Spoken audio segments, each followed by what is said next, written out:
നമസ്കാരം. പുത്തൻ സിനിമയുടെ വിശേഷം പങ്കുവയ്ക്കാൻ രണ്ട് അതിഥികൾ, രണ്ടുപേർക്കും സ്വാഗതം. ഷാവേർ, ഇന്നലെ ട്രെയിലറൊക്കെ കണ്ടിട്ട് വലിയ പ്രതീക്ഷയിലാണ് ഞാൻ ഉൾപ്പെടെയുള്ള പ്രേക്ഷകൻ എന്ന നിലയിലേക്ക്.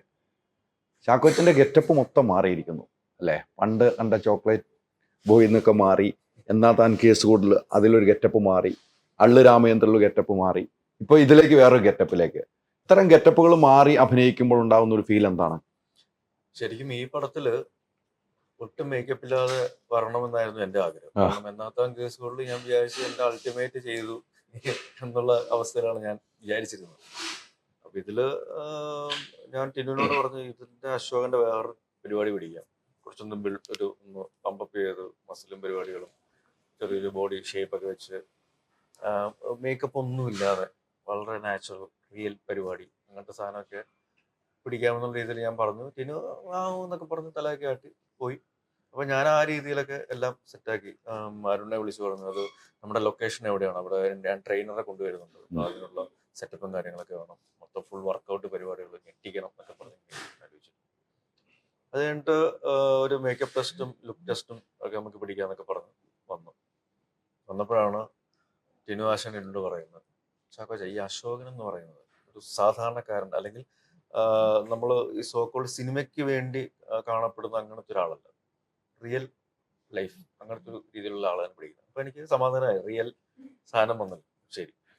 അപ്പൊ നമുക്ക് ഒരു 15 കിലോ കൂട്ടണം. എന്താ 10-15 കിലോ എങ്കിലും 10 കിലോ എന്തായാലും കൂട്ടണം.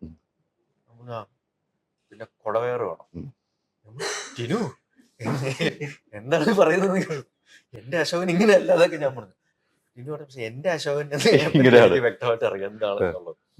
പിന്നെ കട്ട മീശ, കട്ടത്താടി, മുടി അങ്ങ് എടുത്ത് കളഞ്ഞേക്ക്. ഓഹോ.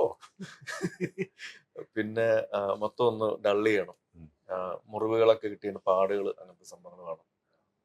ഞാൻ പറഞ്ഞു, പിന്നെ കണ്ണില്ലേ കുറച്ച് ലെൻസും കൂടെ വെക്കാം നമുക്ക്. ഓ, ഇനി വേറെ വല്ലതും ഉണ്ടോ? ഇല്ലേ, തൽക്കാലം ഇത്രേ ചെയ്യാൻ പറ്റുള്ളൂ എന്ന് തോന്നുന്നു പറഞ്ഞിട്ട് ആ രീതിയിലാണ് ഒരു ഒരു ഒരു ക്യാരക്ടർ സ്കെച്ചൊക്കെ അവർ ചെയ്തിട്ടുണ്ടായിരുന്നു.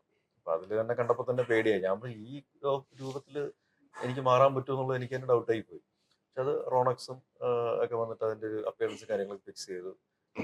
ഏകദേശം അതിന്റെ ഒരു കോസ്റ്റ്യൂമും കാര്യങ്ങളും പരിപാടികളൊക്കെ ഇട്ട് വന്നപ്പോൾ എങ്ങനത്തെ ഒരു അശോകനെയാണോ ടിനു ഉദ്ദേശിച്ചത് ആ ഒരു രൂപത്തിലും ഭാവത്തിലും വന്നു. ഏകദേശം 1.5 മണിക്കൂർ എടുക്കും മേക്കപ്പ് ചെയ്യാനായിട്ട്. ഷൂട്ട് കഴിഞ്ഞ് മേക്കപ്പ് അഴിക്കണമെങ്കിൽ 4 മണിക്കൂർ എടുക്കും. കാരണം മൊത്തം ബ്ലഡും കാര്യങ്ങളും പൊടിയും ഒക്കെയാണ്. അപ്പൊ അത് കാരവലിൽ വന്ന് ഒന്ന് തേച്ച് കുളിച്ച് കഴിഞ്ഞിട്ട് വീണ്ടും റൂമിൽ പോയിട്ട് വീണ്ടും കുളിച്ച് എന്നാൽ മാത്രമേ ഒരു മനുഷ്യക്കോലത്തിലേക്കുള്ളൊരു ഒരു രൂപത്തിലെങ്കിലും എത്താൻ പറ്റുള്ളൂ. അപ്പൊ അങ്ങനെ ഡെയിലി എനിക്ക് 4-5 കുളികളാണ് ഡെയിലി ഞാൻ കുളിച്ചോണ്ടിരുന്നത്. ഇത്രയും കുളി കുളിച്ചിട്ടില്ല ഇതിനു മുമ്പ്? ഇല്ലില്ല. ഇത്രയും കാലമായിട്ട് അത്രയും കുളിച്ചിട്ടുണ്ടെന്ന് അതെനിക്ക് ഇഷ്ടപ്പെട്ടു. അപ്പൊ അങ്ങനത്തെ ഒരു ക്യാരക്ടറിന്റെ രൂപത്തിലേക്ക് കൊണ്ടുവരാനായിട്ട് എങ്ങനെ വേണമെന്നുള്ള പറ്റി വളരെ കൺവെക്ഷൻ ഉള്ള ഒരു ഡയറക്ടറാണ് ടിനു. പക്ഷെ ആ എഫേർട്ട് എടുത്തതിന്റെ ഇപ്പം ഹൈദരാബാദ് ട്രെയിലർ കണ്ടപ്പം തീർച്ചയായിട്ടും നമുക്ക് ഫസ്റ്റ് ലുക്ക് പോസ്റ്റർ തൊട്ട് നമുക്ക് ഇഷ്ടപ്പെട്ടു വരുവാണ്. ആ ക്യാരക്ടർ എന്താന്ന് നമ്മുടെ മനസ്സിലേക്ക്, സിനിമയെ അറിയാവുന്നവരുടെ മനസ്സിലേക്ക് കയറുന്ന ഒരു കഥാപാത്രം തന്നെയാണ് അശോകൻ എന്ന കാര്യത്തിൽ സംശയമില്ല. ഇന്നലെ പിഷാരടി പറഞ്ഞ പോലെ ഇതുവരെ ചെയ്യാത്ത കുത്തിനും ഇടിക്കും, അതൊരു ഭയങ്കര കോമഡി ആട്ടോ പിഷാരടി എന്ന് പറഞ്ഞെങ്കിലും നമ്മൾ ചിന്തിക്കുമ്പോൾ ശരിയാണ് അല്ലെ, ഇതുവരെ ചെയ്യാത്തൊരു ക്യാരക്ടറാണ് ചെയ്യുന്നത്. ബ്ലേറ്റന്റ് ആയിട്ട് വെട്ടും കുത്തും പരിപാടികളൊന്നും ചെയ്തിട്ടില്ല. അത് പിഷാരടി കോമഡി ആയിട്ട് പറഞ്ഞെങ്കിലും നമ്മൾ ചിന്തിക്കുമ്പോൾ അത് കറക്റ്റാണ്, മാറ്റമൊന്നുമില്ല. അരുണാണ് ഈ പ്രൊജക്റ്റുമാണ്. ഞാൻ ഇന്നലെ വേണിച്ചേട്ടൻ്റെ ഇന്റർവ്യൂ എടുത്തിരുന്നു, നമ്മുടെ പ്രൊഡ്യൂസർ, ഇവരുടെ കൂടെയുള്ള വേണിച്ചേട്ടൻ്റെ ഇന്റർവ്യൂ എടുത്തപ്പോൾ പറഞ്ഞ അരുണില്ലെങ്കിൽ സിനിമയില്ല, അരുണാണ് ഈ സിനിമ കൊണ്ടുവരുന്നത് എന്ന് തന്നെ പറഞ്ഞു.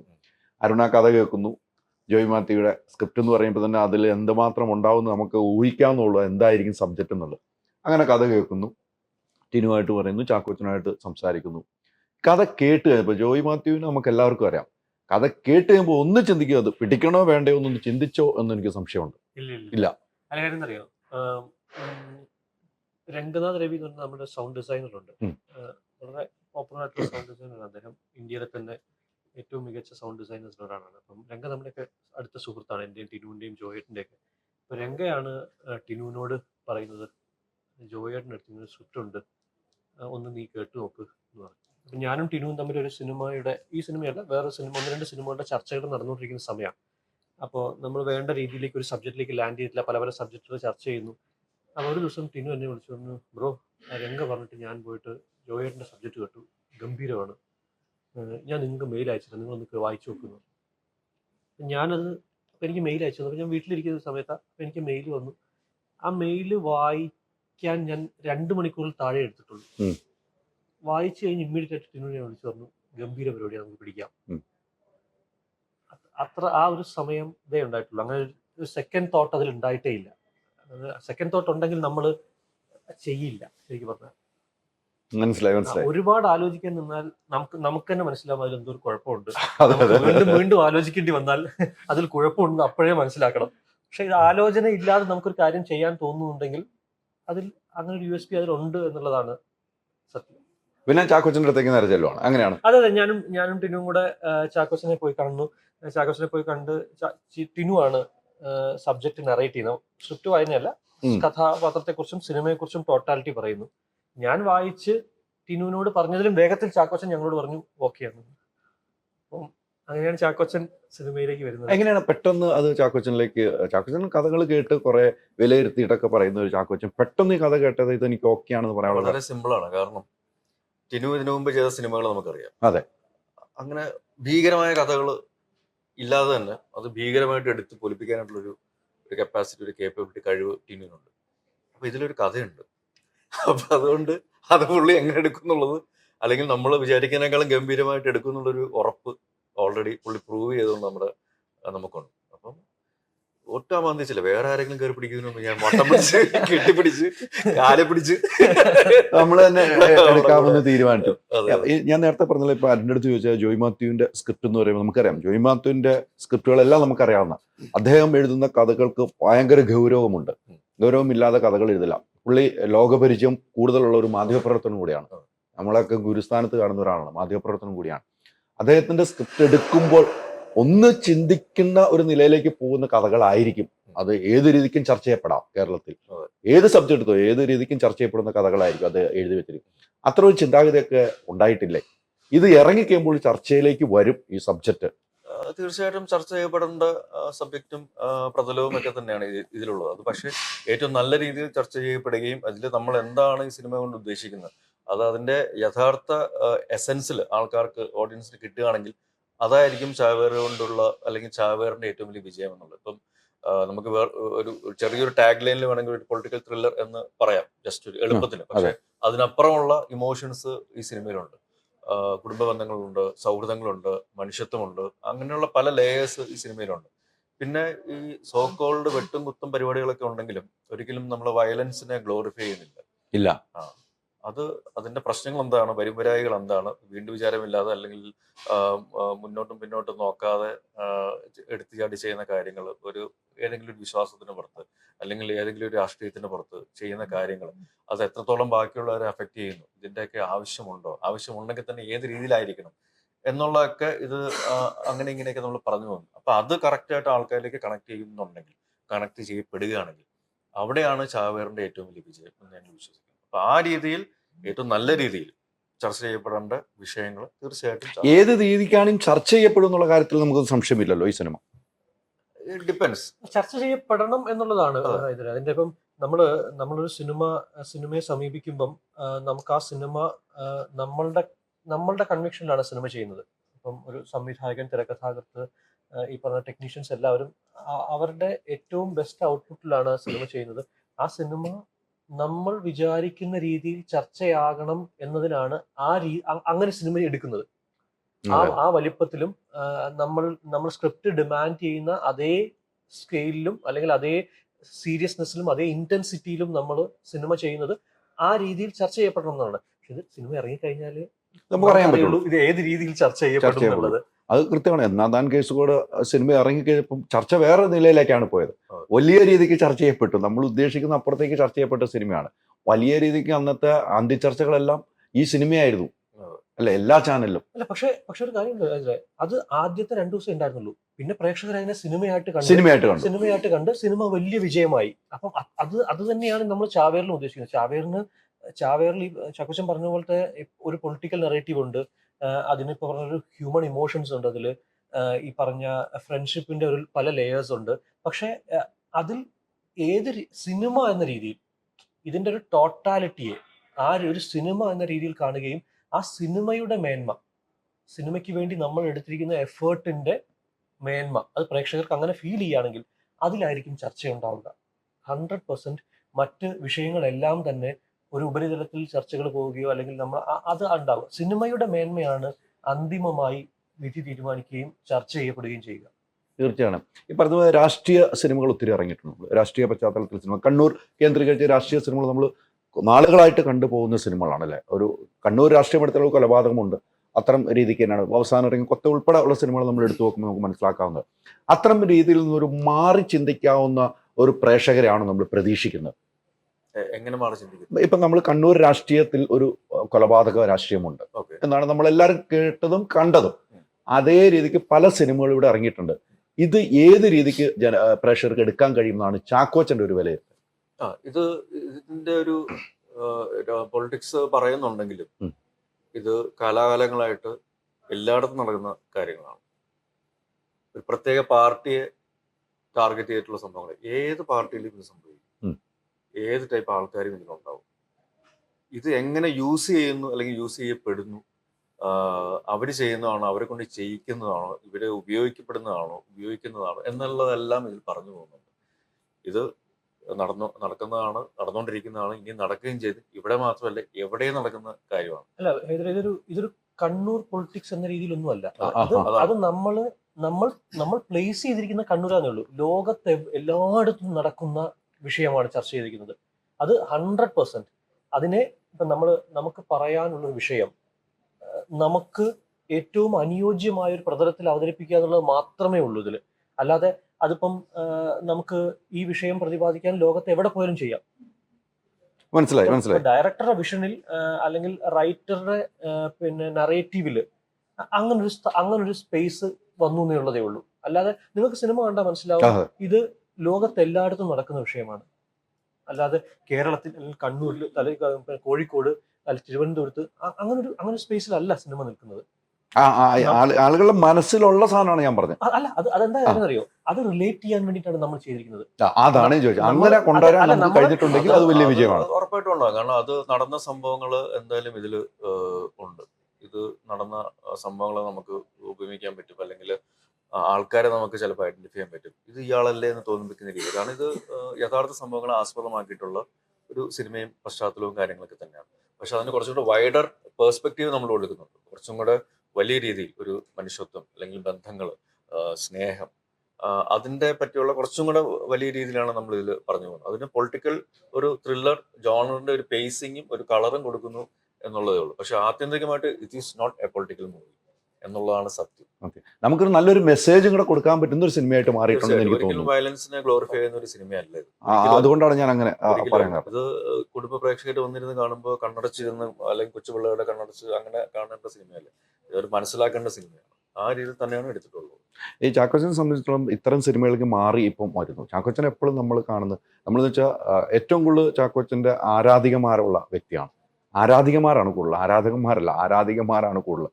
അവർ ചാക്കോച്ചന് മാറി ഇപ്പം അതിൽ നിന്നൊക്കെ മാറി വേറെ സിനിമയിലേക്ക് പോവാണ്. എങ്ങനെയാണ് അപ്പോൾ അത് കരിയറിൽ എന്തെങ്കിലും ബാധിച്ചിട്ടുണ്ടോ? ബാധിച്ചിട്ടുണ്ട്, ഉണ്ടല്ലേ? ഏറ്റവും നല്ല രീതിയിൽ. കാരണം ഇല്ലെങ്കിൽ നിങ്ങൾ വന്ന് ഈ സിനിമയുടെ കാര്യം എന്നോട് സംസാരിക്കുന്നില്ല. ഞാൻ അശോകനായിട്ട് ഒരിക്കലും നിങ്ങളുടെ മുമ്പിൽ വരാനും പറ്റില്ല. അങ്ങനത്തെ സിനിമകളുടെ ഭാഗമാകാൻ എനിക്ക് സാധിക്കത്തില്ല. അപ്പോൾ ആ രീതിയിൽ മാറ്റങ്ങൾ ഉൾക്കൊണ്ട് മാറാനായിട്ട് വിധേയനായതുകൊണ്ടാണ് ഇങ്ങനത്തെ നല്ല സിനിമകളുടെ, മാറ്റമുള്ള സിനിമകളുടെ ഭാഗമായിട്ട് വരാനായിട്ട് സാധിച്ചത്. ആ കഥാപാത്രങ്ങൾക്ക് ജീവൻ നൽകാനായിട്ട് സാധിച്ചത്. അത് ആ കഥാപാത്രങ്ങളായിട്ട് തന്നെ ആൾക്കാർ സ്വീകരിക്കാനായിട്ടുള്ള കാരണം. ഇപ്പം അശോകൻ എന്നുള്ളത് ഒരു കൂട്ടായ്മയുടെ റിസൾട്ടായിട്ടാണ് എനിക്ക് തോന്നിയിട്ടുള്ളത്. ടിനു പാപ്പസിന്റെ ഒരു വിഷൻ, ജോയേട്ടന്റെ ഒരു സ്ക്രിപ്റ്റിന്റെ ഒരു ബാക്കിങ്, എന്നെ കോസ്റ്റ്യൂമിൽ കൊണ്ടുവരും അല്ലെങ്കിൽ മേക്കപ്പ് ചെയ്ത് കൊണ്ടുവരുമ്പോൾ ആ ഒരു ആംബിയൻസ്, അത് ജിൻഡോ എന്ന് പറയുന്ന സിനിമാറ്റോഗ്രാഫറിന്റെ ഒരു ലൈറ്റിങ്ങും പാറ്റേണും പരിപാടികൾ, ഗൂഗിളിന്റെ ആർട്ട് സെറ്റപ്പ്, അല്ലെങ്കിൽ നിഷാദ് യൂസഫിന്റെ എഡിറ്റ് കട്ട്സ്, ജസ്റ്റിന്റെ മ്യൂസിക് BGM പരിപാടികൾ, സുപ്രീം സുന്ദറിന്റെ ഫൈറ്റ് കൊറിയോഗ്രാഫി, ഇതൊക്കെ വെച്ച് ഞാൻ എൻ്റെ ഒരു ആറ്റിറ്റ്യൂഡും എൻ്റെ ഒരു ലുക്കും എൻ്റെ ഒരു ഡയലോഗും ഞാൻ ചെയ്യുന്ന കാര്യങ്ങളും എല്ലാം ആ അശോകൻ എന്ന് പറയുന്ന ഒരു ക്യാരക്ടറിനെ മോൾഡ് ചെയ്യാനായിട്ട് ഹെൽപ്പ് ചെയ്തിട്ടുള്ള കാര്യങ്ങളാണ്. ഒരു കളക്റ്റീവ് എഫേർട്ടാണ് ശരിക്കും അശോകനായിട്ട് പരിണമിക്കുന്നത്. അല്ലാതെ ഞാൻ മാത്രം ഡിസൈൻ ചെയ്ത് ഞാൻ മാത്രം വിചാരിക്കുന്ന രീതിയിൽ പറഞ്ഞ അങ്ങനത്തെ ഒരു പരിപാടിയേ ഇല്ല.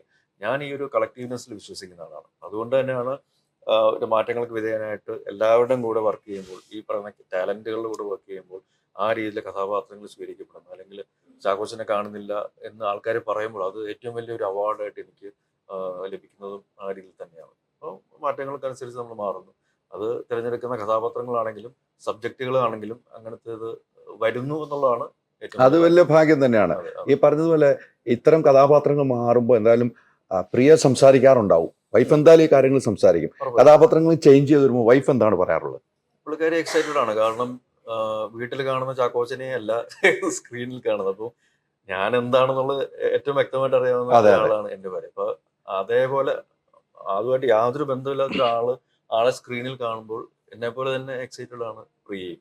അപ്പൊ അത് നല്ല ക്രിയേറ്റേഴ്സിൻ്റെ കൂടെ വർക്ക് ചെയ്യുമ്പോൾ അത് ഒരുപാട് സന്തോഷമുണ്ട്. കാരണം എനിക്ക് തോന്നുന്നു ഇപ്പം സിനിമയെ എന്നെക്കാളും കുറച്ചും കൂടെ മനസ്സിലാക്കുന്ന ആള് പ്രിയയാണ്. അതെ, അതെ. പുള്ളിക്കാരി കുറച്ചുകൂടെ ഗ്രൗണ്ട് റിയാലിറ്റിയും കുറച്ചുകൂടെ സാധാരണക്കാരുമായിട്ടുള്ള റീച്ചും പ്രോക്സിമിറ്റിയും ഉണ്ട്.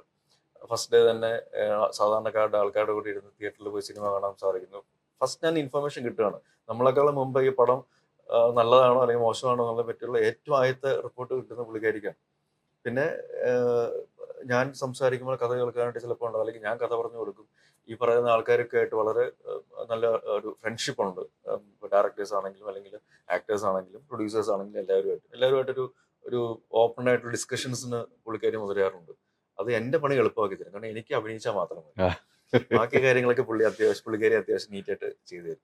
അതിന്റെ പ്രധാന കാരണം ഈ കോമൺ സെൻസ് അല്ലെങ്കിൽ സെൻസിബിലിറ്റി ഉള്ള ആൾക്കാരെ മനസ്സിലാക്കാൻ സാധിച്ചാൽ നമ്മുടെ പണി എളുപ്പമായി.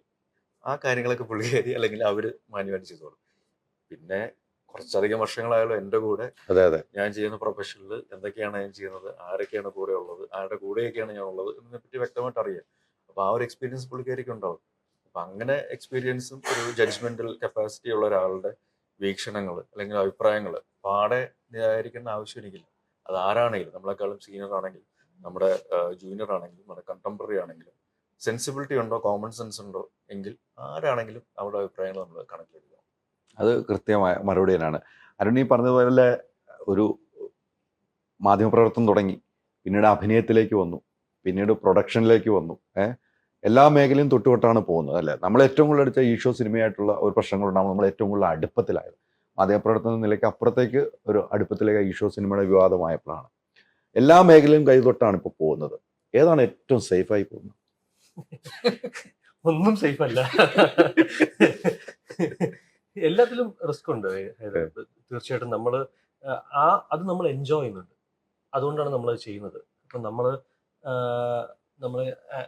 ആങ്കർ ചെയ്തുകൊണ്ടിരുന്ന സമയത്ത് നമ്മളത് ഭയങ്കരമായിട്ട് എൻജോയ് ചെയ്യുന്നുണ്ടായിരുന്നു ആ സ്പേസ്. അപ്പം അതുകൊണ്ടാണ് നമ്മളത് അത്രയും ഡെഡിക്കേറ്റഡ് ആയിട്ട് അല്ലെങ്കിൽ നമ്മൾ അത്രയും സിൻസിയർ ആയിട്ട് നമ്മൾ അതിനെ സമീപിച്ചു. അതുകൊണ്ട് തന്നെ ഞാനൊരു 4-5 വർഷക്കാലം സജീവമായി ആ രംഗത്തുണ്ടായിരുന്നു. പിന്നെ ഈ പറഞ്ഞ പോലെ അഭിനയ താല്പര്യങ്ങൾ ബേസിക്കലി ഉണ്ടായിരുന്നുകൊണ്ട് ആ മേഖലയിലേക്ക് മാറി. ആ മേഖലയിൽ എൻ്റെ എനിക്കുണ്ടായിരുന്ന താല്പര്യം സംവിധായകർക്കും തിരക്കഥാകൃത്തുക്കളും ഇല്ലാത്തതുകൊണ്ട് ഞാൻ പതുക്കെ പ്രൊഡക്ഷനിലേക്ക് മാറി. പക്ഷെ തീർച്ചയായിട്ടും നമ്മൾ ആ പ്രോസസ്സ് എൻജോയ് ചെയ്യുന്നുണ്ട്.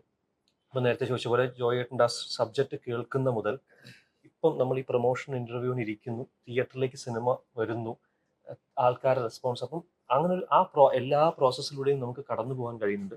നമ്മളത് എൻജോയും ചെയ്യുന്നുണ്ട്. അത് തന്നെയാണ് ഇതിന്റെ ഏറ്റവും സേഫ്റ്റി. നോക്കിയിട്ട് നമുക്ക് ഒരിക്കലും ഒരു കാര്യവും ചെയ്യാൻ പറ്റില്ല. നമുക്ക് ജീവിതത്തിൽ വിജയങ്ങൾ ഉണ്ടാവണമെങ്കിൽ അല്ലെങ്കിൽ നമുക്ക് ആഗ്രഹിച്ച കാര്യങ്ങൾ നമ്മൾ നേടണമെങ്കിൽ, അല്ലെങ്കിൽ ആഗ്രഹിച്ച കാര്യം നേടുന്നതിനേക്കാൾ അത് ചെയ്തു പോകണമെങ്കിൽ നമ്മൾ റിസ്ക് എടുക്കേണ്ടി വരും. എനിക്ക് സേഫ് സോൺ എന്നുള്ളത് ഭയങ്കര ബോറിംഗ് ആയിട്ടൊരു അവസ്ഥയാണ്. സേഫ് ആണ്, വെറുതെ ചുമ്മാ ഇരിക്കുക, ഭയങ്കര സേഫാണ്, വെറുതെ ഇരിക്കുക, ബോറിംഗ് ആണ് അല്ലേ? നമ്മുടെ ജീവൻ തന്നെ വെറുത്തുകൊണ്ട് നമ്മള് വെറുതെ ഇരുന്നിട്ടുണ്ട്. കോവിഡ് സമയത്തോളം വെറുതെ ഇരുന്നിട്ടില്ല നമ്മളൊന്നും. ചാക്കോച്ചനൊക്കെ എനിക്ക് പറഞ്ഞ കോവിഡ് സമയത്ത് ഫുഡ് ഉണ്ടാക്കുന്ന അവിടെയൊക്കെ വരുന്നത് അപ്പോഴും വെറുതെ അല്ല ഇരിക്കുന്നത് ചാക്കോച്ചനൊന്നും. അപ്പൊ അത് നമ്മൾ മനസ്സിലാക്കേണ്ട ഒരു കാര്യമാണ്. നമ്മൾ ഓണായിട്ടിരിക്കുക, രണ്ട് കാലുകൾ നമുക്ക് തന്നിട്ടുണ്ട് ദൈവം. ഇത് ഓടാൻ വേണ്ടിയിട്ട്, നടക്കാൻ വേണ്ടിയിട്ട്, ചാടാൻ വേണ്ടിയിട്ടില്ല, ചുമ്മാ നിൽക്കാൻ വേണ്ടി മാത്രമല്ല. അത് മാക്സിമം യൂസ് ചെയ്യുക. നമുക്ക് കിട്ടുന്ന കാര്യങ്ങളും നമുക്കുള്ള സൗഭാഗ്യങ്ങളും, അല്ലെങ്കിൽ ഇനി നമ്മുടെ ആഗ്രഹങ്ങൾ എന്താണോ അത് പൂർത്തീകരിക്കാൻ, ബാക്കിയുള്ളവരെ ദ്രോഹിക്കാതെ ആ രീതിയിൽ മുന്നോട്ട് പോകാനായിട്ട് ശ്രമിക്കുകയാണെങ്കിൽ. അതെ, ഇപ്പൊ പറഞ്ഞ ഏറ്റവും വലിയ മറ്റുള്ളവർ ഉപദ്രവിക്കാതെ, അതെ. അതാണ് ഏറ്റവും വലിയ പോയിന്റ് ഞാൻ നോക്കിയിട്ട്. പലരും പറയാറുണ്ട് പടം ഒറ്റവന്റെ പടം അത് ഓടിയില്ലെങ്കിൽ നമ്മുടെ ഓടും എന്നൊക്കെ പറഞ്ഞ് ഇങ്ങനെ പറയും. അങ്ങനെ ആലോചിക്കേ വേണ്ട, അത് ഓടിക്കോട്ടെ, പക്ഷെ നമ്മുടെ കുറച്ചുകൂടെ നന്നായിട്ട് ഓടത്തെ. അങ്ങനെ ആ മാത്രം രീതിയിൽ ചിന്തിക്കുക. ചിന്തിക്കുകയാണെങ്കിൽ എല്ലാവർക്കും ഗുണമുണ്ടാകുന്നതാണ് ഞാൻ വിശ്വസിക്കുന്നത്. അല്ലാതെ ഒരാളുടെ ഒരു നാശം കണ്ടിട്ട് എനിക്ക് തോന്നുന്നില്ല അത് എത്ര പേരെ എൻജോയ് ചെയ്യുന്നു, സാഡിസ്റ്റുകളല്ലാതെ. അല്ല, അത് തീർച്ചയായിട്ടും ഞാൻ അങ്ങനെ ഉണ്ട്. അല്ല ഹൈദര, അത് ഉണ്ട് എന്ന് പറഞ്ഞാൽ അങ്ങനെ ഉള്ളവർക്ക് ഒരുപാട് കാലം മുന്നോട്ട് പോകാൻ പറ്റില്ല. നമ്മൾ ചെയ്യുന്ന ഒരു പ്രവൃത്തി, ഞാൻ എപ്പോഴും പറയുകയാണ്, ഞാൻ വിശ്വസിക്കുകയും ചെയ്യുന്ന ഒരു കാര്യമാണ്, നമ്മൾ ചെയ്യുന്ന ഒരു പ്രവൃത്തി അറിഞ്ഞുകൊണ്ട് മറ്റൊരാൾക്ക് ഒരു ദ്രോഹം വരുന്നുണ്ടെങ്കിൽ അത് ചെയ്യാതിരിക്കുക. നിങ്ങൾക്ക് ഇനി എന്ത് കിട്ടും എന്ന് പറഞ്ഞാലും, നിങ്ങൾക്കിനി ലോകത്ത് എന്ത് കിട്ടും എന്ന് പറഞ്ഞാലും അത് മറ്റൊരാൾക്ക് ദ്രോഹമാണ് അല്ലെങ്കിൽ മറ്റൊരാൾക്ക് ബുദ്ധിമുട്ടുണ്ടാക്കും നമ്മൾ അറിയുകയാണെങ്കിൽ അത് ചെയ്യാതിരിക്കുക എന്നുള്ളതാണ്. അപ്പോൾ നമുക്ക് ബാക്കിയെല്ലാം, നമ്മൾ അതിന്റെ കൂടെ എഫേർട്ടും, സിൻസിയർ ആയിട്ടുള്ള എഫേർട്ടും ഡെഡിക്കേഷനും ഉണ്ടെങ്കിൽ ബാക്കിയെല്ലാം നമുക്ക് വന്നു ചേർന്നു. അതെ അതെ അതെ അതെ, അതുകൊണ്ടാണ് ഈ പറഞ്ഞ പോലെ തുടക്കത്തിൽ അരുൺ തുടങ്ങി വെക്കുന്ന സിനിമ പിന്നീട് വലിയ സിനിമയിലേക്ക് മാറും അല്ലെ. വലിയ വേണുചേട്ടനും കൂടെ കൂട്ടുകൂടി വലിയ സിനിമ അതുകൊണ്ടാണ് വേണിച്ചിട്ട് കൂടെ അല്ലെ. തുടക്കത്തിൽ നമ്മുടെ കയ്യിലൊന്നും ഒതുങ്ങില്ല എന്നുള്ളൊരു ഡിസ്കഷനിലേക്ക് വന്നു. അല്ല, തുടക്കത്തിൽ നമ്മൾ ഈ സിനിമ പ്ലാൻ ചെയ്യുമ്പം അത് നമ്മൾ ഈ കോവിഡിന്റെ സെക്കൻഡ് വേവ് സമയത്ത് 2021 എൻഡിലൊക്കെയാണ് നമ്മൾ സിനിമ പ്ലാൻ ചെയ്യുന്നത്. അപ്പോൾ സിനിമയുടെ സ്കെയിലും അല്ലെങ്കിൽ സിനിമ ഡിമാൻഡ് ചെയ്യുന്ന ഇതൊക്കെ നമ്മുടെ തോട്ട് പ്രോസസ്സിൽ ഉണ്ടായിരുന്നത് അതൊരു മിനിമൽ ബഡ്ജറ്റിൽ നിൽക്കുന്ന ഒരു സിനിമ എന്നുള്ള രീതിയിലായിരുന്നു. പക്ഷേ ഈ കോവിഡിന്റെ അവസ്ഥകൾ മാറി തിയേറ്ററിലേക്ക് ആൾക്കാർ സെലക്റ്റീവായിട്ട് വരാൻ തുടങ്ങി. അവരുടെ ഈ OTT-യിലേക്ക് സിനിമകൾ ഒരുപാട് വരുന്നു, അവർ OTT പ്രിഫർ ചെയ്യുന്ന സിനിമകൾ വരുന്നു. അപ്പം അത്തരം സെലക്റ്റീവ്നെസ് പ്രേക്ഷകരുടെ ഇടയിൽ വരുമ്പോൾ അപ്പം നമ്മൾ അവർക്ക് മുന്നേ ചിന്തിച്ച് അതിനനുസരിച്ച് നമുക്ക് ഡെലിവർ ചെയ്യാൻ പറ്റണം. അപ്പം നമ്മൾ ആലോചിച്ചു, ഞാനും ടിനും ജോയിച്ചേട്ടനും ഒക്കെ കൂടെ ആലോചിച്ചപ്പോഴാണ് സിനിമ തിയേറ്ററിക്കൽ എക്സ്പീരിയൻസ് കൊടുക്കാൻ പറ്റുന്ന രീതിയിൽ അങ്ങനെ ഒരു മാഗ്നാനിമിറ്റി സിനിമയ്ക്ക് വേണം എന്ന് ചിന്ത വന്നത്. അപ്പം ജോയിച്ചേട്ടനും ടിനും ഇരുന്ന് അതിനുള്ള ചേഞ്ചസ് വരുത്തി. ആ തരത്തിൽ അതിൻ്റെ ഒരു സ്കെയില് മാറി. അപ്പം എനിക്ക് മനസ്സിലായി ഞാൻ ഒറ്റയ്ക്ക് ഈ പരിപാടി അപ്പോഴാണെങ്കിൽ ഞാൻ വേണിച്ചേട്ടനോട് സംസാരിച്ചു. വേണിച്ചേട്ടൻ വിഷയം കേട്ടപ്പോൾ വേണിച്ചേട്ടനും ഭയങ്കരമായിട്ട് വിഷയം ഇഷ്ടപ്പെട്ടു. അപ്പം അങ്ങനെയാണ് സിനിമ ഈ തരത്തിൽ, ഇപ്പം നിങ്ങൾ ട്രെയിലർ കണ്ടിട്ട് പറഞ്ഞ അഭിപ്രായങ്ങൾ ഉണ്ടാകുന്ന തരത്തിലേക്ക് സിനിമ എത്തിക്കാൻ പറ്റിയത്. അങ്ങനെ വലിയ സിനിമകളാണ് തിയേറ്ററിൽ വരേണ്ടതും. വലിയ സിനിമകൾ മലയാളത്തിൽ നിന്ന് വന്നു തുടങ്ങിയപ്പോൾ കുറേ സിനിമകൾ വന്നു തുടങ്ങി. അത്രയും വലിയ സിനിമ പാൻ ഇന്ത്യൻ നമുക്കും ഉണ്ട്, നമുക്ക് നിർമ്മിക്കാൻ കഴിയും എന്നുള്ള തെളിവിലേക്ക് നമ്മുടെ സിനിമകൾ വരുന്നുണ്ട് എന്നുള്ള ഏറ്റവും വലിയ അഭിമാനിക്കാവുന്ന, മലയാളികൾക്ക് അഭിമാനിക്കാവുന്ന മുഹൂർത്തങ്ങളാണ് ഇത്തരം സിനിമകൾ. പിന്നെ വേണിച്ചേട്ടനെ സംബന്ധിച്ച് തൊട്ടതെല്ലാം പൊന്നാക്കുകയും ചെയ്യുന്നുണ്ട്. അതൊരു ഭാഗ്യവാനും കൂടെയാണെന്ന് എനിക്ക് തോന്നുന്നത്. അതെ, ഉറപ്പായിട്ടും പുള്ളി ഇതിന്റെ കൂടെ നിൽക്കുന്ന ആളാണ്. സിനിമയെ മനസ്സിലാക്കി അതിന്റെ കൂടെ നിൽക്കുന്ന ഒരു വ്യക്തിയും കൂടെയാണ്. ഇപ്പം ഉദാഹരണത്തിന് നമ്മുടെ പടത്തിലൊരു സീക്വൻസ് ഉണ്ട്, ഒരു മോബ്, ഒരു പെട്രോൾ ബങ്കിന്റെ അവിടെയുള്ള ഒരു മോബ് സീക്വൻസ് ഉണ്ട്. മാഹിയിലാണ് ഷൂട്ട് ചെയ്യേണ്ടത്. മാഹിയിൽ ഏറ്റവും തിരക്കുള്ള ഒരു പെട്രോൾ ബങ്കിൽ, ഏറ്റവും ഇടുങ്ങിയ ഒരു 4 കൂടിയ കവല, വർക്കിംഗ് ഡേ, ഒരു എത്ര ആൾക്കാരുണ്ട് അവിടെ, ആർട്ടിസ്റ്റുകൾ, അതിന്റെ കൂടെ നാട്ടുകാരും ഒക്കെ ഉള്ള ഒരു സ്ഥലത്ത് അവിടെ തന്നെ ഷൂട്ട് ചെയ്യണം. നമ്മളതിന്റെ അരുണൊക്കെ അതിന്റെ ഒരു പ്രാക്ടിക്കൽ ഡിഫിക്കൽട്ടി പറഞ്ഞു. കാരണം അവിടെ ഇത്രയും അതിന്റെ ഒരു പെർമിഷൻ കാര്യങ്ങൾ അവിടെ ഷൂട്ട് ചെയ്ത് തീർക്കാൻ പറ്റുമോ, കേന്ദ്രഭരണ പ്രദേശമാണ്, അതാണ് ആക്ടേഴ്സ് വരുന്നുണ്ട്, അപ്പോൾ ആൾക്കാരുടെ കൺട്രോൾ ചെയ്യാനായിട്ട് ബുദ്ധിമുട്ടുകൾ കാര്യങ്ങൾ. പക്ഷെ പുള്ളി പിടിച്ച പിടി തന്നെയാണ്, അവിടെ തന്നെ വേണം, നമുക്ക് വേറെ സെറ്റ് ഇടാം എന്നൊക്കെ പറഞ്ഞു. പക്ഷെ അതൊന്ന് പുള്ളിക്ക് ആ ഒരു പരിപാടി തന്നെ വേണമെന്നൊക്കെ പറഞ്ഞു. അപ്പൊ അത് കൺവിൻസിങ് ആക്കി ഇവര് മനസ്സിലാക്കി കൊടുത്തു കഴിഞ്ഞപ്പോൾ ഇവർ അതിന്റെ കൂടെ നിന്നു, അതിന്റെ വീട്ടിലെ കാര്യങ്ങളൊക്കെ ചെയ്തു, എല്ലാം സെറ്റ് ചെയ്തു. ഞാൻ മാത്രമായിരുന്നു പ്രൊഡ്യൂസർ എങ്കിൽ ഒരിക്കലും സമ്മതിക്കില്ല. പക്ഷെ അത് ആ സിനിമയ്ക്ക് ആവശ്യമാണെന്നുള്ളത് വ്യക്തമായി കഴിഞ്ഞപ്പോൾ അതിന്റെ കൂടെ നിന്ന് അത് ഇംപ്ലിമെന്റ് ചെയ്തു. ഇതൊരു ചെറിയ കാര്യം മാത്രമാണ്. അങ്ങനത്തെ ഒരുപാട് കാര്യങ്ങൾ ഈ സിനിമയിൽ സംഭവിച്ചിട്ടുണ്ട്. അതിന്റെ എല്ലാം കൂടെ നിന്ന് ഇപ്പൊ അത് എന്റെ ഷൂട്ടിംഗ് കഴിഞ്ഞിട്ടാണെങ്കിലും പോസ്റ്റ് പ്രൊഡക്ഷന്റെ കാര്യത്തിലാണെങ്കിലും നമ്മൾ ഇത്രയധികം സമയം എടുക്കുമ്പോഴും അവര് ഓരോ സമയത്ത് ആ പടത്തിന്റെ ഡെവലപ്മെന്റ്സും കാര്യങ്ങളൊക്കെ കാണുമ്പോൾ ഇത് ഈ സിനിമയ്ക്ക് ഇത് ആവശ്യമുണ്ട് എന്ന് മനസ്സിലാക്കി അതിന്റെ കൂടെ നിന്ന് ഒരു പ്രൊഡക്ഷൻ ടീം എന്ന് പറയുന്നത് വേണിച്ചേട്ടനാണെങ്കിലും അരുണാണെങ്കിലും അതിനൊരു വലിയൊരു അഭിനന്ദനം അറിയിക്കും. അല്ല, അത്തരം ആളുകൾ ഉണ്ടെങ്കിലാണ് ഇപ്പൊ ചാക്കോച്ചൻ ഉൾപ്പെടെ ഉള്ളവർക്ക് അതിനൊരു സുഖം കിട്ടുള്ളൂ. നമ്മൾ ചെയ്ത സിനിമയ്ക്ക് ഒരു സുഖം ഇതൊരു കിട്ടണമെങ്കിൽ. ഒരു ടീം വർക്കാണ്, അതെ അല്ലാതെ അതെ ഒരാൾക്ക് മാത്രം ഗുണമുണ്ടാകുക എന്നുള്ളതിനപ്പുറം ഒരു സിനിമ ആസ് എ ടോട്ടാലിറ്റി എല്ലാവരും ഒരു കളക്റ്റീവ് എഫേർട്ടാണ്. ഇതിൽ ടെക്നീഷ്യൻസ് ആണെങ്കിൽ അവർ രാപ്പകലില്ലാതെ അധ്വാനിക്കുന്നുണ്ട്, എഫേർട്ട് എടുക്കുന്നുണ്ട്. അവരുടെ ക്രിയേറ്റീവ് ജീനിയസ്നെസ്സും കാര്യങ്ങളും അല്ലെങ്കിൽ എഫേർട്ട് ഫിസിക്കലി മെന്റലി ഇമോഷണലി എല്ലാം അവർ ചെയ്യുന്നുണ്ട്. ഫാമിലിയെ പോലും മാറ്റി നിർത്തി ഇതിനു വേണ്ടി കൂടെ നിൽക്കുന്നുണ്ട്. അപ്പൊ അതെല്ലാം നമ്മൾ കൺസിഡർ ചെയ്യേണ്ട കാര്യമാണ്. പക്ഷെ അൾട്ടിമേറ്റ്ലി നമ്മൾ എന്തൊക്കെ ചെയ്താലും അത് ഒരു അൾട്ടിമേറ്റ് തിയേറ്റർ എക്സ്പീരിയൻസ് കൊടുത്തില്ലെങ്കിൽ നമ്മൾ ഇത്ര കഷ്ടപ്പെട്ടുണ്ടാക്കിയ സിനിമയാണെന്ന് നാട്ടുകാരോട് പറഞ്ഞിട്ട് ഒരു കാര്യമില്ല. അവര് എന്റർടൈൻഡ് ആയിരിക്കണം. ഏത് രീതിയിലുള്ള പടമാണെങ്കിലും ദേ ഷുഡ് ബി എന്റർടൈൻഡ്. അതെ അതെ അപ്പൊ ആ രീതിയിലുള്ള ഒരു ഗ്രാൻഡിയറും ഒരു ഫിനസും ഒരു മഗ്നാനിമിറ്റിയും ഈ സിനിമയ്ക്ക് വരണം എന്ന് മനസ്സിലാക്കിയ അതിനുവേണ്ടി കൂടെ നിൽക്കുന്ന ഒരു ടീം, അത് എല്ലാ അർത്ഥത്തിലും ടെക്നിക്കൽ ആസ്പെക്ട്സിലും പ്രൊഡക്ഷൻ ആസ്പെക്ട്സിലും ആർട്ടിസ്റ്റിക് ആസ്പെക്ട്സിലും എല്ലാം നോക്കുകയാണെങ്കിൽ അങ്ങനെ ഒത്തിണങ്ങിയ ഒരു ടീം ഉള്ളതാണ് ചാവേറിന്റെ ഏറ്റവും വലിയ ഭാഗ്യം. അപ്പൊ അതുകൊണ്ട് തന്നെ ഒരു ഒരു ഒരു ക്വാളിറ്റി മൂവി ആയിരിക്കും എന്നതിനെ പറ്റി യാതൊരു സംശയമില്ല. സി തിയേറ്ററിൽ ആൾക്കാർ സ്വീകരിക്കാതെ അത് വേറെ കാര്യം. പക്ഷെ അറ്റ്ലീസ്റ്റ് നമുക്ക് അതിന്റെ കൂടെ പ്രവർത്തിച്ച ആൾക്കാർക്ക് അതൊരു അഭിമാനിക്കാവുന്ന സിനിമയായിരിക്കും എന്നുള്ള ഉറപ്പാണ്. തീർച്ചയായിട്ടും ഇത്തരം ഉറപ്പുകളാണ് നമുക്ക് പ്രേക്ഷകർക്ക് നൽകാൻ കഴിയുന്നത്. ഇവരുടെ ഉറപ്പ് നമ്മൾ വിശ്വാസത്തിലല്ല, റിവ്യൂവേഴ്സ് പറയുന്ന വിശ്വാസത്തിൽ പോലെ സ്വന്തം ഉറപ്പ് ഇവർ തന്നെ തരുന്നു. ആ ഉറപ്പിൽ നിങ്ങൾ തിയേറ്ററിൽ പോയാൽ നിങ്ങൾക്ക് സിനിമ ഇഷ്ടപ്പെടും. ഇഷ്ടപ്പെട്ടാൽ നിങ്ങൾക്ക് ഇഷ്ടപ്പെട്ടു എന്ന് പറയാനുള്ള അവകാശവുമുണ്ട്, ഇല്ലെങ്കിൽ ഇല്ല എന്ന് പറയാനുള്ള അവകാശമുണ്ട് എന്ന കാര്യത്തിൽ സംശയമില്ല. എപ്പോഴും വിശ്വസിക്കേണ്ടത് നമ്മൾ സിനിമയിൽ പ്രവർത്തിച്ച വാക്ക് തന്നെയാണ് എന്നാണ് എനിക്ക് തോന്നുന്നത്. ചിലര് തള്ളിമറിക്കും, പക്ഷെ ഇതില് തള്ളിമറിക്കേണ്ട കാര്യമുണ്ടെന്ന് എനിക്ക് തോന്നുന്നില്ല. കാരണം ഇത് അതിനു വേണ്ടിയിട്ടുള്ള കാര്യങ്ങളൊക്കെ ചെയ്തിട്ടുണ്ടെന്ന് തന്നെയാണ് വിശ്വാസം. ഹൈദർ, ഇപ്പം നമ്മൾ സിനിമ നമ്മളിപ്പോ എന്തൊക്കെ തന്നെ ഞങ്ങൾ ഇരുന്ന് പറഞ്ഞാലും നമ്മൾ ഏതൊക്കെ തരത്തിലുള്ള പബ്ലിസിറ്റി എന്ത് പ്രൊമോഷൻ എന്ത് ചെയ്താലും ആദ്യ 2 ഷോകൾ സിനിമയുടെ വിധി തീരുമാനിക്കും. ഇപ്പം മലയാളത്തിൽ ആദ്യ ദിവസം ആദ്യ ഷോകൾക്ക് ഇപ്പം നേരത്തെ പറഞ്ഞു 2018 മറ്റു സിനിമകളുടെ ഉദാഹരണത്തിലേക്ക് പോകണ്ട. 2018 ആദ്യ ഷോയ്ക്ക് ഒരു 50% 60% ആൾക്കാരെ ഉണ്ടായിരുന്നുള്ളൂ ആദ്യ ഷോയ്ക്ക്. അങ്ങനെ വലിയ ഇനീഷ്യൽ ഉണ്ടായ ഒരു സിനിമയല്ല അത്. പക്ഷെ വൈകുന്നേരം 9 മണിയുടെ ഷോ ആയപ്പോഴേക്കും കേരളം മൊത്തം ഹൗസ്ഫുൾ ആയിരുന്നു. അത് ഒരു മീഡിയയും പറഞ്ഞതുകൊണ്ടോ അല്ലെങ്കിൽ ആർട്ടിസ്റ്റുകൾ ഇരുന്ന് പിന്നെ സിനിമയെ കുറിച്ച് സംസാരിച്ചുകൊണ്ടല്ല. അത് പ്രേക്ഷകർ ആദ്യ ദിനത്തിൽ ആദ്യ ഷോകൾക്ക് തിയേറ്ററിൽ വന്ന പ്രേക്ഷകരുടെ മൗത്ത് പബ്ലിസിറ്റിയാണ്. ഈ മൗത്ത് പബ്ലിസിറ്റിയാണ് ഒരു സിനിമയുടെ ഏറ്റവും വലിയ വിജയ ഘടകം. അത് വിജയ പരാജയ ഘടകങ്ങളും നന്നായാൽ നന്നായി എന്നുള്ളതും മോശമായാൽ മോശമായി എന്നുള്ളതും ആദ്യ ഷോകൾക്ക് വരുന്ന പ്രേക്ഷകർ നൽകുന്ന റിവ്യൂ ആണ് സിനിമയുടെ ജയപരാജയങ്ങളെ തീരുമാനിക്കുന്നത്. ഒരു മോശം സിനിമയെ ഒരാൾക്കും റിവ്യൂ ചെയ്ത് സൂപ്പർ ഹിറ്റ് ആക്കാൻ പറ്റില്ല. സൂപ്പർ ഹിറ്റ് സിനിമയെ റിവ്യൂ ചെയ്ത് ഒരാൾക്കും മോശം സിനിമയാക്കാനും പറ്റില്ല. ഉറപ്പാണ്. ഈ പറയുന്നത് പോലെ ഇപ്പോൾ ചാക്കോച്ചൻ പറഞ്ഞ പോലെ തള്ളിമറിക്കുന്നവരുമുണ്ട്, വെറുതെ സൈലന്റ് ആയിട്ട് പോകുന്നവരുമുണ്ട്. അല്ല, ഇതിപ്പം നമ്മൾ ഈ ഇന്റർവ്യൂസും പ്രൊമോഷൻസും നമ്മുടെ ഉറപ്പുകൾ എന്നൊക്കെ പറയുന്നത് ഇങ്ങനത്തെ ഒരു സിനിമ വരുന്നുണ്ട് എന്നുള്ളത് അറിയിക്കാൻ പറ്റുള്ളൂ. അതിനപ്പുറം ഇത് വിജയിപ്പിക്കാനായിട്ട് ഇതൊന്നും സാധിക്കില്ല. അത് അൾട്ടിമേറ്റ്ലി പ്രേക്ഷകർ തന്നെ തീരുമാനിക്കേണ്ട കാര്യമാണ്. പ്രേക്ഷകരാണ് അത് ഡിസൈഡ് ചെയ്യുന്നത്.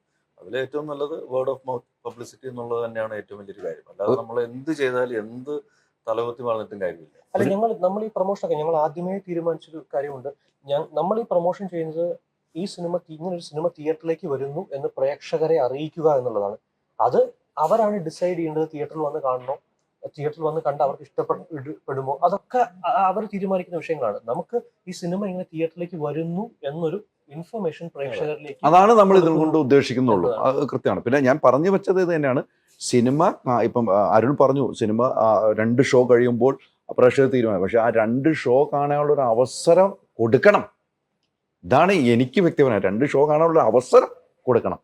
അത് ഞാൻ ഉൾപ്പെടെ ഉള്ള സിനിമയിൽ മാത്രം കൈകാര്യം ചെയ്യുന്ന ഞാൻ ഉൾപ്പെടെ ഉള്ളവർ അത് ശ്രദ്ധിച്ചാൽ നല്ലതെന്ന് ഞാൻ പറഞ്ഞോളൂ. എനിക്ക് മനസ്സിലായില്ല. 2 ഷോ കാണാനുള്ള അവസരം, ഒരു ഷോ കണ്ടു കഴിഞ്ഞ് ഇറങ്ങുമ്പോൾ തന്നെ അല്ലെങ്കിൽ റിവ്യൂവേഴ്സ് പറയുന്ന ആളുകളെ കുറിച്ചാണ് ഞാൻ പറഞ്ഞത്. വേറെ കാര്യം വെച്ചാൽ ഇപ്പം ഈ റിവ്യൂ എഴുതുന്ന ആൾക്കാർ അല്ലെങ്കിൽ അഭിപ്രായം പറയുന്ന ആൾക്കാർ എന്ന് വെച്ചാൽ ഇവര് ഒരു മെജോറിറ്റിയുടെ അഭിപ്രായമല്ല പറയുന്നത്, അവരുടെ അഭിപ്രായങ്ങൾ അവരെ എടുത്ത് പറയുന്നു. ഇത് ഞങ്ങളുടെ പേഴ്സണൽ എന്റെ വ്യക്തിപരമായ അഭിപ്രായം മാത്രമാണ് എന്ന് എല്ലാവരും പറയണം, സമ്മതിച്ചു. പക്ഷെ അതിലുള്ള ചെറിയ പ്രശ്നം വെച്ചാൽ ഇപ്പം ഇവര് ഒരു വലിയ വിഭാഗത്തെ പ്രതിനിധീകരിക്കുന്ന ആൾക്കാരല്ല. ഇവര് അവരെ മാത്രമാണ് പ്രതിനിധീകരിക്കുന്നത്. അവരൊരു മാസ് ഓഡിയൻസിന്റെ റെപ്രസെന്റേറ്റീവ് ഒന്നുമല്ല. അപ്പം അവർക്ക് ഇഷ്ടപ്പെടാത്ത സിനിമകൾ എന്ന് പറയും. ഇപ്പൊ ഒരു 10 പേര് കണ്ട് റിവ്യൂ എഴുതി, ആ 10 പേർക്ക് ചിലപ്പോൾ ഇഷ്ടപ്പെട്ടില്ലായിരിക്കും. പക്ഷെ ഇത് കഴിഞ്ഞ് ചിലപ്പോൾ ഒരു 100 പേർക്ക് ഇഷ്ടപ്പെടാൻ സാധ്യതയുള്ള സിനിമ ആയിരിക്കാം അത്. അതെ. ആ 100 പേരെയാണ് അവിടെ വെച്ച് ഈ 10 പേര് കാരണം നമുക്ക് മിസ്സാകും. അതാണ് ഞാൻ പറഞ്ഞത്. അതാണ് പ്രശ്നം. അതിനുള്ള ഒരു സ്പേസ് കിട്ടുന്നില്ല എന്നുള്ളതാണ് സത്യം. കാരണം പണ്ടൊക്കെ ഇത് അങ്ങനെയല്ലായിരുന്നു. ഇപ്പം അനിയത്തിപ്രാവ് അല്ലെങ്കിൽ നിറം പോലുള്ള സിനിമകളൊക്കെ ഒരാഴ്ചയോളം കൂവലുകൾ ഏറ്റുവാങ്ങിയിട്ടാണ് പിന്നീട് കേറി ഏറ്റവും വന്നത്. വലിയ വിജയങ്ങളായിട്ട് മാറിയത്. അപ്പൊ അതിനുള്ള സ്പേസ് ഇപ്പൊ കിട്ടുന്നില്ല. ഹൈദരാബാദ് എന്നല്ല, അത് കിട്ടുന്നില്ല എന്നുള്ള സത്യമാണ്. പക്ഷെ അത് നമുക്ക് ആരെയും കുറ്റം പറയാൻ പറ്റില്ല. കാരണം ഇപ്പോഴത്തെ ലൈഫ് എന്ന് പറയുന്നത് അത്രയ്ക്ക് ഫാസ്റ്റാണ്. പണ്ട് ടെസ്റ്റ് മാച്ചുകൾ ഉണ്ടായിരുന്നു, അല്ലെങ്കിൽ വൺ ഡേ മാച്ചസ് ഉണ്ടായിരുന്നു. പക്ഷെ ഇപ്പൊ ഏറ്റവും കൂടുതൽ ആൾക്കാരുള്ളത് T20 മാച്ചസ് കാണാനാണ്. അത്രയ്ക്ക് ഷോർട്ട് ആൻഡ് ഫാസ്റ്റ് ആയിട്ട് എല്ലാ കാര്യവും. അപ്പൊ ഇതിലും അങ്ങനെ തന്നെയാണ്. അങ്ങനെ കയറി വരാനുള്ള സ്പേസ് അല്ലെങ്കിൽ ടൈമിങ് വളരെ കുറഞ്ഞു പോയി എന്നുള്ളതാണ് സത്യം. അപ്പൊ ആദ്യത്തെ ദിവസം തന്നെ അല്ലെങ്കിൽ ആദ്യത്തെ ഷോയ്ക്ക് തന്നെ ഫാമിലി ഓഡിയൻസും കൂടെ കയറി വന്ന് എന്നാൽ മാത്രമാണ് ശരിക്കും ഈ പറയുന്ന ഒരു യഥാർത്ഥ സിനിമയുടെ യഥാർത്ഥ അഭിപ്രായം എന്താണ് അല്ലെങ്കിൽ വിജയപരാജയങ്ങൾ എന്താണെന്ന് തീരുമാനിക്കപ്പെടുകയുള്ളൂ. പക്ഷെ ആദ്യത്തെ ഷോയ്ക്ക് ഏറ്റവും ആദ്യത്തെ ഷോയ്ക്ക് മിക്കവാറും ചെറുപ്പക്കാരും ആൾക്കാരൊക്കെയാണ് കയറുന്നത്. അപ്പൊ അവരുടെ അഭിപ്രായങ്ങൾ ഇപ്പം കുടുംബങ്ങൾ കണക്കിലെടുക്കുന്നു എന്നുള്ളതാണ് സത്യം.